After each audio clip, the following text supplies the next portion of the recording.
అందరికీ నమస్కారం అండి. R youth foundation charitable trust Nellore ఈరోజు అనగా 25/6/2026న ఈరోజు కొంతమంది పేదవారికి అల్పాహార విందు అనేది ఏర్పాటు చేయడం జరిగిందండి. ఇవి రెగ్యులర్గా జరిగే కార్యక్రమాలు అయినప్పటికీ మీ అందరికీ ఒక విషయాన్ని తెలియపరచాలని ముందుగా ఈ యొక్క ఫుడ్ డొనేషన్ అయితేనేవ్వండి, అల్పాహార విందు అయితేనేవ్వండి, దానికి ఒక గ్రూప్ ఉంది. డొక్కా సీతమ్మ గారి అన్నదాన కార్యక్రమం గ్రూప్ అని ఆర్ యూత్ ఫౌండేషన్ చారిటబుల్ ట్రస్ట్కి ఉందండి. ఆ యొక్క గ్రూప్లో ప్రతి నెల కొంతమంది పేదవారికి ఆకలి తీర్చేదానికి సహాయం చేస్తున్న నా మిత్రులకి అండ్ నా బంధువులకి అండ్ నా శ్రేయోభిలాషులకి అందరికీ మొదటగా నమస్కారాలండి. మన R youth foundation charitable trust 2 భాగాలుగా విభజించుకొని ముందుకెళ్ళడం జరుగుతుంది. 1 విద్య, 2 ఆకలి తీర్చడం. మొదటిది కొంతమంది సింగిల్ పేరెంట్ కావచ్చు, లేదా కొంతమంది చదువుకోవడానికి డబ్బు ఇబ్బంది కలిగే కొంతమందికి మాత్రమే మనం హెల్ప్ చేయడం జరుగుతుందండి, కొంతమంది దాతల ద్వారా. సేమ్ టైం డొక్కా సీతమ్మ గారి లాంటి ఉన్నతమైన వ్యక్తుల్ని ఆదర్శంగా తీసుకొని ఒక అన్నదాన గ్రూప్ అనేది ఏర్పాటు చేయడం జరిగింది. ఆ గ్రూప్లో కొంతమంది సభ్యులు ఉన్నారండి.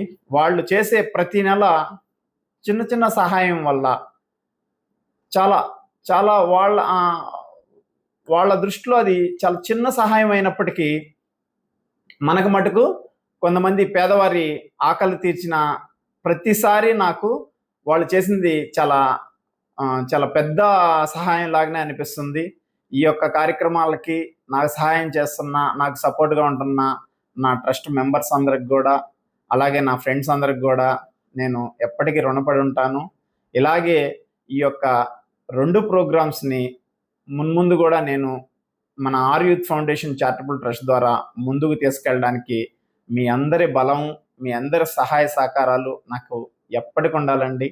సో మీరందరూ ఈ యొక్క విషయాన్ని దృష్టిలో ఉంచుకొని మీరు, మీ స్నేహితులు లేదా మీ బంధుమిత్రులు ఎవరైనా కానీ ఈ యొక్క కార్యక్రమాల్లో పాల్గొని అట్లాగే మీ యొక్క సహాయ సహకారాలు అందించి మన యొక్క ఆర్ యూత్ ఫౌండేషన్ చారిటబుల్ ట్రస్ట్ని ముందుకు తీసుకెళ్తారని మనస్ఫూర్తిగా కోరుకుంటూ, ఇంకో చిన్న విషయం అండి, ఈ యొక్క వీడియోస్ కానీ ఫొటోస్ కానీ అప్లోడ్ చేస్తున్నాము లేదా మీ దృష్టికి తీసుకొస్తున్నాము అంటే మీరు చేసిన సహాయ సహకారాల వల్ల ఎవరికి లబ్ధి కోరుతుందా అనేది మాత్రమే తెలియజేయడానికేనండి. ఇంతకు మించి ఎటువంటి స్వలాభం లేదు. సో దాన్ని అందరూ కూడా మనసులో ఉంచుకొని, కొంతమందికి ఉండొచ్చు ఇవి చేసిన పని పెట్టాలా అని, కానీ ఖచ్చితంగా పెట్టాలండి మేము. ఎందుకంటే ఇది నా ఒక్కడి ఆర్థికంగా నేను ఒక్కడనే సహాయం చేస్తుంటే నేను పెట్టకపోయినా నడుస్తుంది. కానీ దీనికి ఒక గ్రూప్ ఉంది. ఆ గ్రూప్లో కొంతమంది సభ్యులు ఉన్నారు. వాళ్ళు ప్రతి నెల కొంత సహాయం అనేది చేస్తూ ఉన్నారు. సో ప్రతి ఒక్కరికి కూడా తెలియజేయాలనే ఒక్క ఉద్దేశంతోనే ఈ యొక్క వీడియోస్ అనేవి చేయడం జరుగుతుందండి. దయచేసి అందరూ పెద్ద మనసు చేసుకొని ఈ యొక్క కార్యక్రమాలకి ముందు కూడా సహకరిస్తారని, ఆ యొక్క గ్రూపుల్లో విద్యాదాత గ్రూప్లో అయినా లేదా అన్నదాన గ్రూప్లో అయినా చేరతారని మనస్ఫూర్తిగా కోరుకుంటున్నానండి. Thank you so much. మీ అందరికి కూడా మరొకసారి నమస్కారం అండి.